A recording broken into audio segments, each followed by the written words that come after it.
বিষ্ণু ইসলাম বলেন আজাবান লি আমরিল মুমিন, আজাবান লি আমরিল মুমিন, মুমিনের বিষয়টা খুবই মজাদার, আশ্চর্যজনক।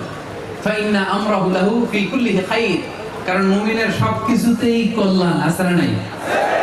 আমরা সুখে থাকলেও লাভ, দুঃখে থাকলেও লাভ। অনেকে বলবে হুজুর সুখে থাকলে লাভ বলতাম, দুঃখে থাকলে কি লাভ?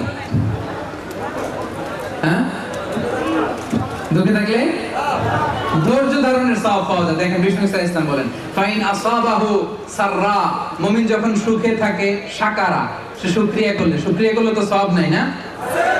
হ্যাঁ, লা ইন শাকারতুম লা আযীদান্নাকুম, শুকরিয়া করলে বাড়াই দিব, শুকরিয়া করলে অনেক সওয়াব।